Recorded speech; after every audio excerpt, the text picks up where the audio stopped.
Hello, folks.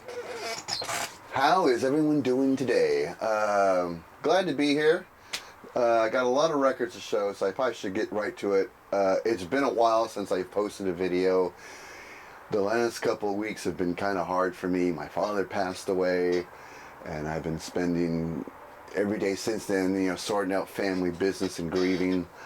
So I haven't really been making videos or keeping up with videos. So I'm back, and I got quite the pile accumulated, so let's just get into this really fast because I got a lot of records to cover. I'm going to start off with Record Store Day because that was just yesterday, and I managed to escape out. I don't go to stores early and wait in line. I sleep in first because Saturday is like my only day to catch up on sleep, and especially the last couple of weeks I've really needed to catch up on rest. I've been running like a maniac, and so I didn't get to the record store till like 3 p.m. and just wanted to see what was left over. I was hoping to see the Police, but I was realistic. The Police live record I knew would be snatched up within the first 20 minutes the store opened, and naturally it wasn't there. So this is what I got at Record Store Day yesterday. But I'm real happy with the things I did find. Starting off with the new album from Garbage, No Gods, No Masters. This is an exclusive Record Store Day release with this original cover. This album came out, I think, about almost a week ago, and it sports a different color. So this is the Record Store Day exclusive artwork for this record from Garbage, their new album. And it's a good album. I really like this album. Probably like it a lot more than the last two studio records they've had out. Though those records were bad, this one's just so much better. This is a really good album. I really dig this. The lyrics are great. The production's great. The songwriting is really cool and clever. I like it. I like it a lot. But then again, I've always been a big fan of Garbage. And here's the inner sleeve that comes with the record. Some nice artwork there. The lyrics on that side, and it's on pink vinyl. And I just want to get the right side up. That's hard to tell what it is. But here it's on pink vinyl, and it is a gorgeous looking record. And they did a good job writing and recording this record. I really enjoy this album. I've only listened to it once in its entirety, but I really liked what I heard. And I ordered their album on vinyl, which I believe is on green vinyl. It just hasn't come in yet. But it's nice to have this exclusive Record Store Day only release. It's something rare, so I thought I'd pick it up. I'm glad I did. I can't wait to get my other copy of this album. The official copy, vinyl copy. That's going to be cool. But it was nice to sample the album already. And like I said, solid album from Garbage. I really loved what I heard. I would love to see them in concert and perform some of these songs. That'd be awesome. Next for Record Store Day is a live album from Echo and the Bunnymen, live in Liverpool. And this is such a good record. I love this. I always love their live records. They don't put out a lot of them, and I got a couple. So it's nice to have another one from them. Really dig this. This was recorded in 2001 at the Liverpool Institute of Performing Arts, issued on vinyl for the very first time. And it's a UK import for Record Store Day.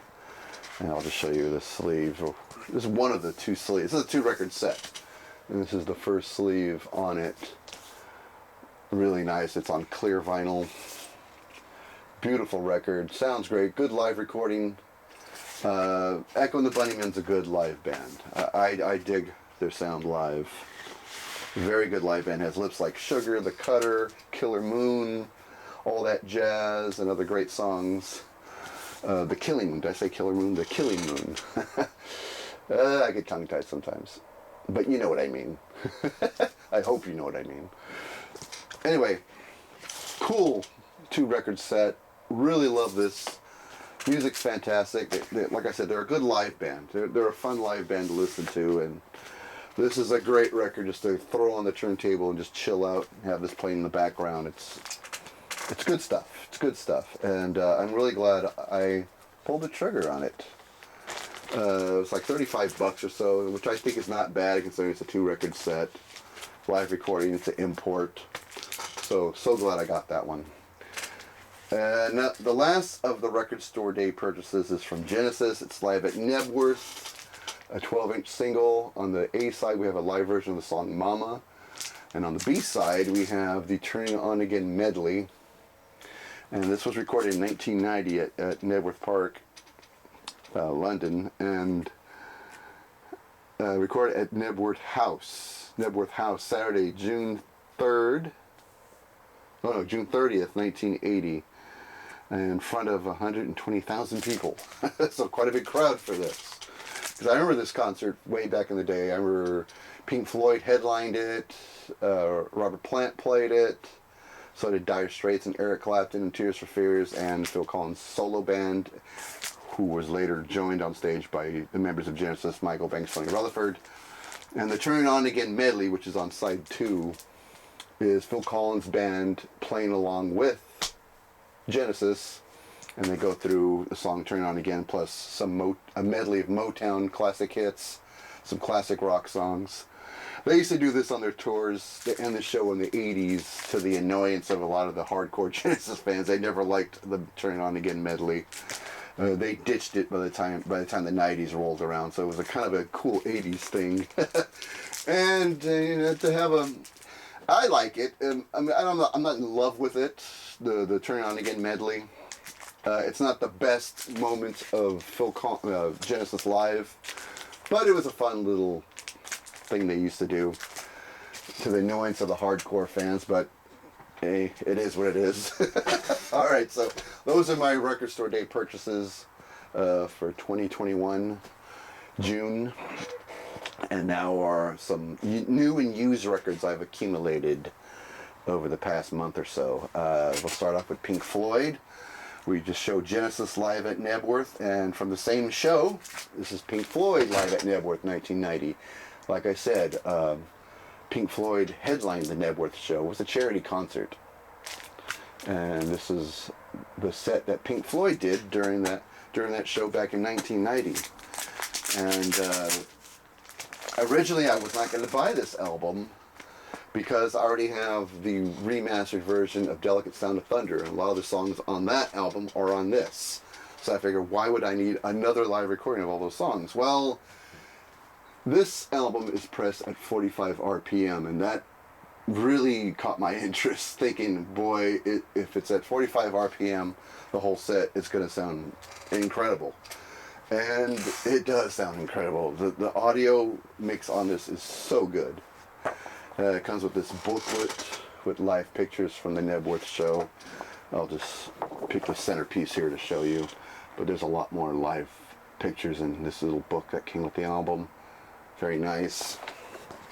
Very well made too. The packaging is very nice. And I'll show you the record itself with these custom labels, which are pretty neat. And like I said, the audio on this, superb. Absolutely superb. Sounds amazing. With headphones on or coming out of the speakers, how you ever prefer to listen. My God, it sounds good. My God, it sounds good. Because it's in 45 RPM, naturally, it's a 2-record set. Obviously, they can't fit that much information on one record if it's at 45 RPM, so it's stretched across 2 records. But it's really cool to hear the whole set of this historical concert. And I'm really glad I own this. I mean, at first, I wasn't very interested, because all these songs I have on other live recordings of Pink Floyd and on vinyl too. But yeah, the 45 RPM really piqued my interest. Thinking, if it's on 45 RPM, it's probably going to sound next level badass. And it does. The audio is so good on this, and I'm so glad I own it. And like I said, the packaging's real nice. Very nice product. So live Pink Floyd, always a good thing to get. This is a somewhat new album, and one I was really anticipating, so I'm really happy to have found it on vinyl. I feel very lucky to have found this on vinyl. It's from the Liquid Tension Experiment, and it's just number 3, because it's their 3rd album, their 3rd studio album. These are members of Dream Theater, along with the legendary bass player Tony Levin. and it's all instrumental, progressive jam rock, and an amazing album it is. I have their first album on vinyl. I don't have their second one, but I have it on CD. And there's a good picture of the guys there. And this is just an incredible album. Like I said, I was shocked to find this in a record store, because I did not think I was going to find this. I thought this is something I would have to order online. But to my amazement, I found a store that carried it. And it comes in orange vinyl and really nice looking labels on the records itself. So it's a beautiful looking record. The music is so badass on this. So if you're into instrumental prog rock, they're like a prog rock jam band, instrumental music only, you're going to love this. The playing is so top notch.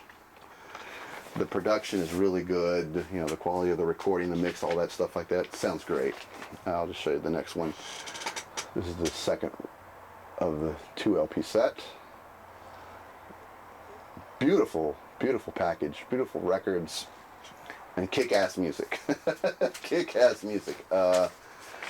I really hope they tour this, but with the COVID situation, I'm not sure what concerts are in the near future, but if they happen to go on the road, I have to catch a show, because the music on this album is so good. Another good picture of the guys here. So good to see them together once again. And this is the insert that comes with the album. Oh, such a good record, like I said. If you're a Dream Theater fan, this is something you have to put in your collection. It's almost mandatory.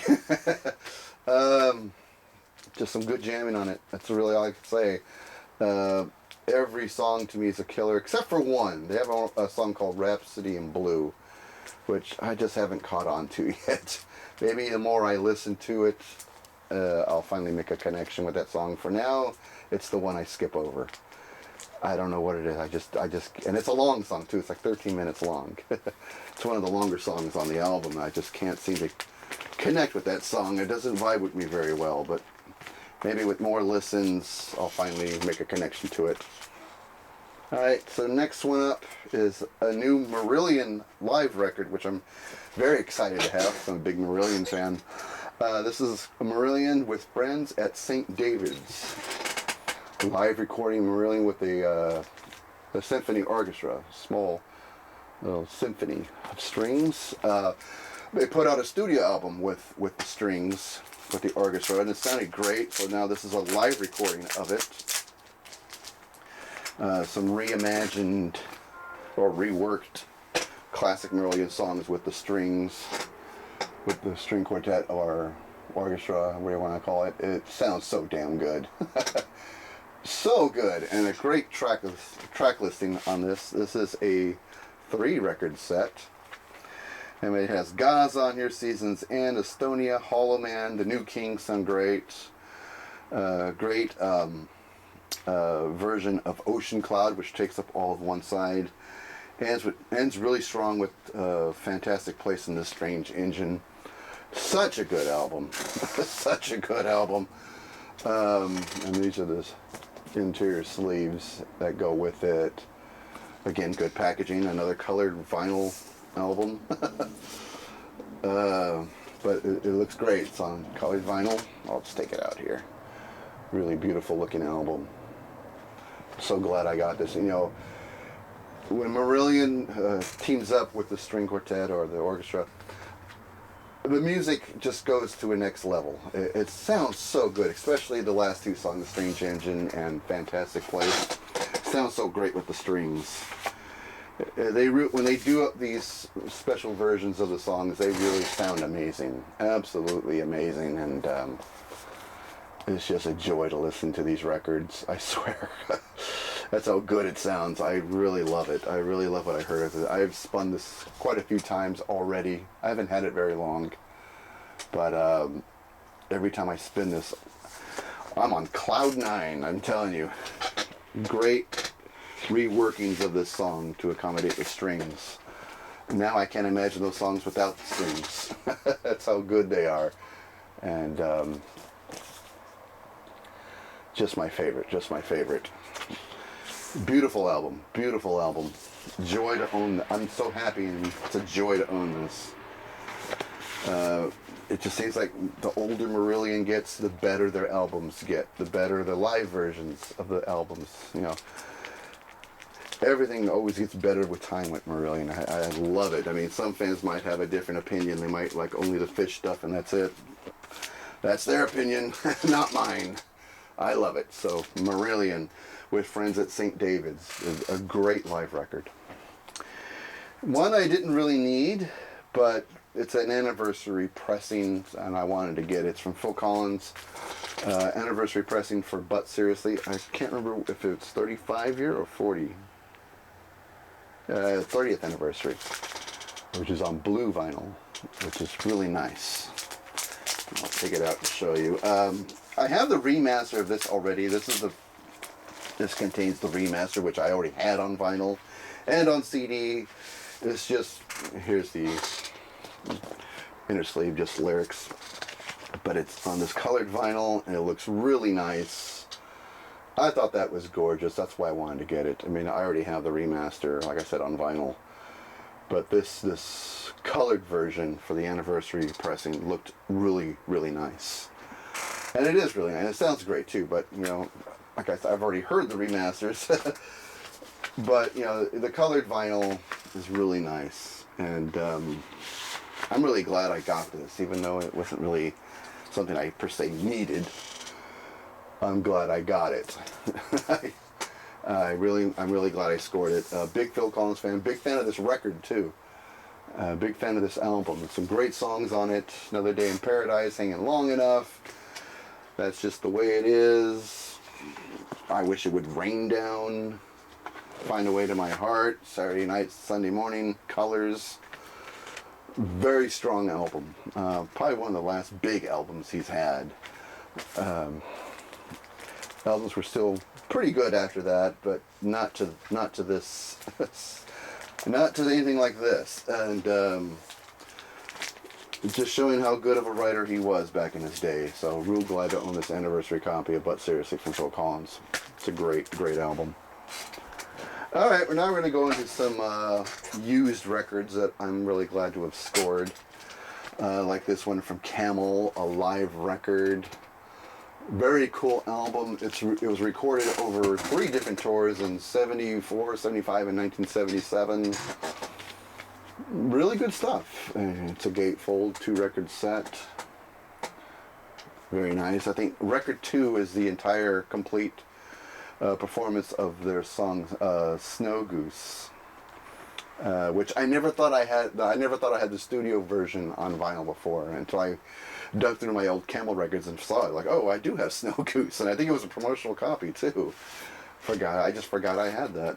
But the live version of it on this record set sounds really good. I'm so glad I picked this up. Yeah, I said this in my last video because I picked up one of their albums on vinyl. It's a shame that they weren't a bigger band than they were. Maybe in the UK they were pretty popular, not so much here in America.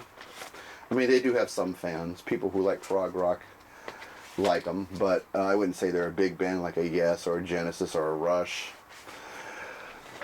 And that's too bad because they really wrote some really great music, and I really like this live album. I think it's very, very good, and it just shows how good of a live band they were. They're a great studio band, but live they really brought it to another level, and I'm very happy to have this record. I want to spin my Camel records a lot more than I do, because every time I spin them I love them, and I just keep thinking, why don't I listen to them more often than I do?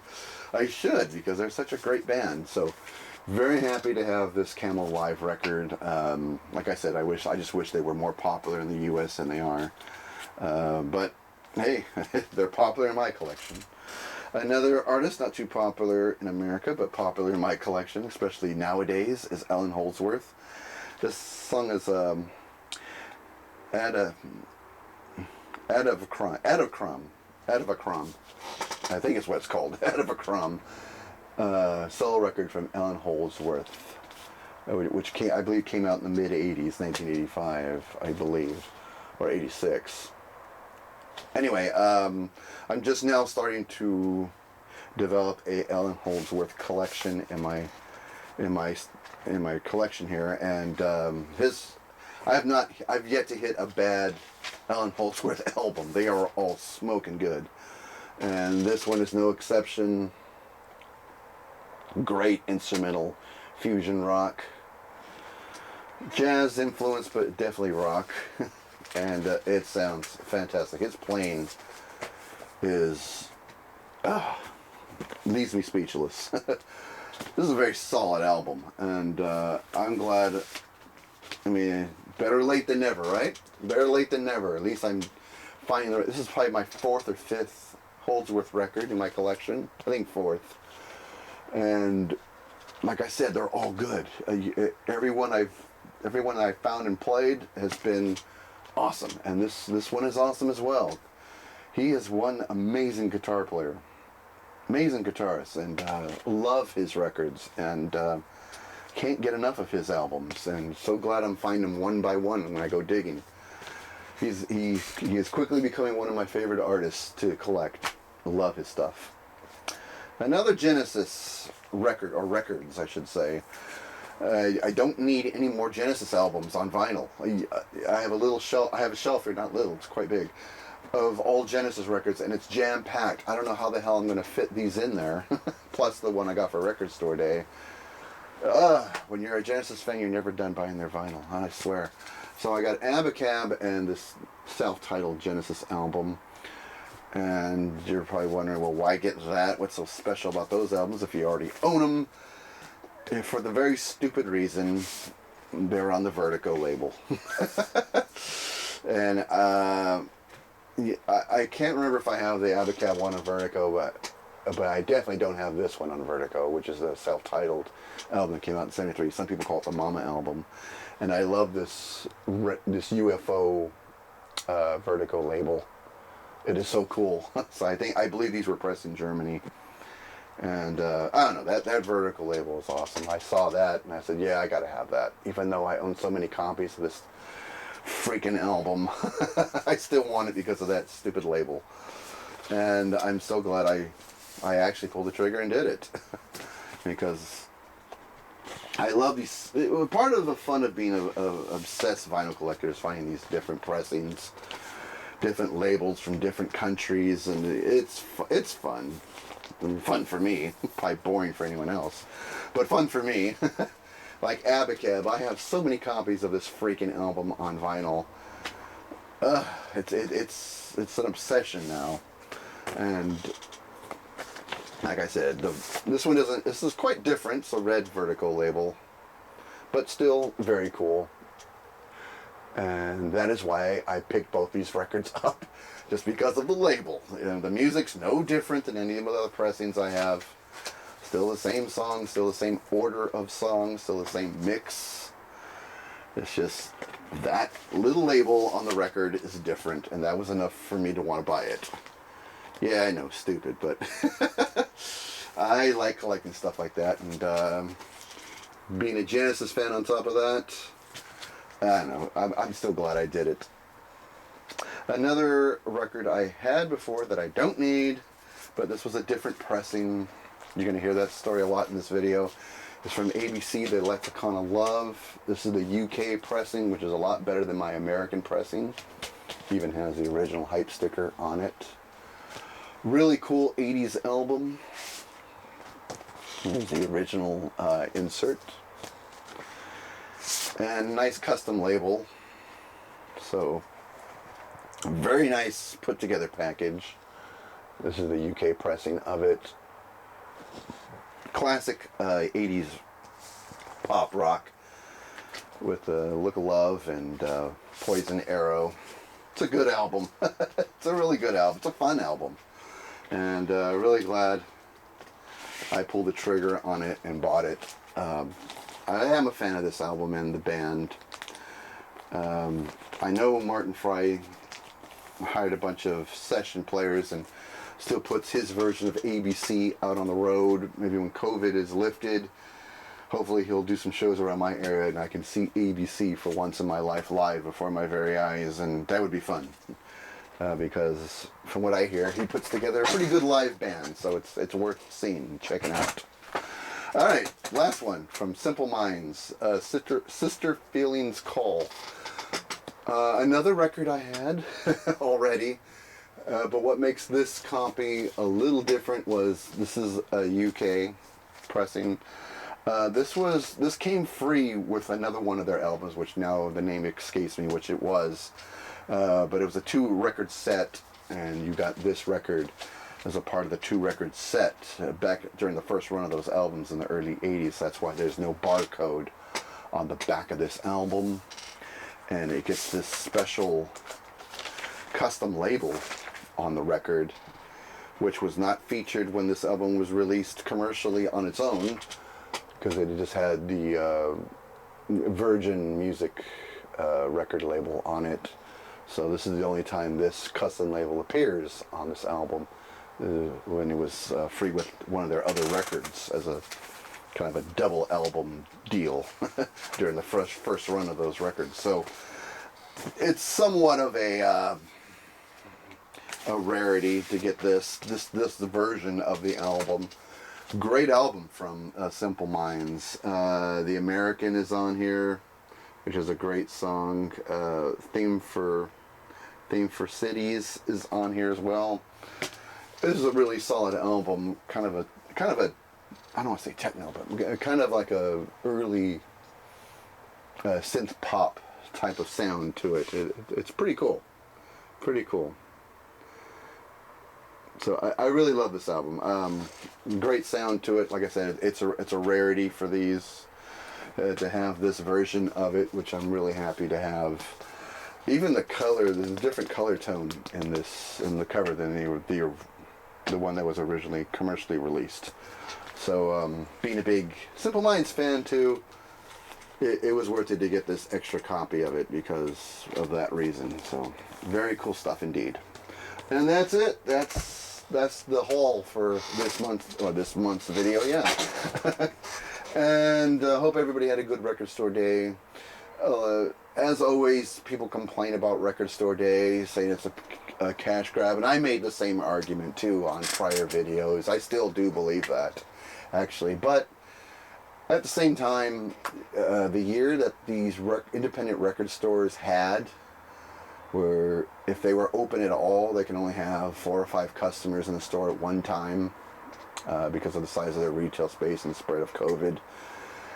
They've had a very tough year to year and a half. The fact that they can have record store day and draw a lot of people and do some decent business, I don't mind giving them my cash for that reason, because I know how hard of a year those independent record stores had. And I was still visiting them on and off through COVID when I could, when it was allowed to, let's put it that way. So I don't mind supporting Record Store Day this year for that reason. Those people need a break. The people who own those businesses, they need a good day. And from what I saw, I went to 3 different record stores on Record Store Day yesterday, and all of them had big crowds in them, which was great to see. Because I really feel bad for those people. I feel even worse for the people who own restaurants. They've had it worse than the people who own vinyl stores. And I actually went to my favorite restaurant too, it's like a celebration dinner after scoring some cool stuff on Record Store Day. Anyway, that's going to do it. Leave me some comments. Let me know what you thought of these albums, or just say hello to me. I love comments. I love reading them. I love responding to them. That's all right. Hope everyone's doing good. See you at the next video.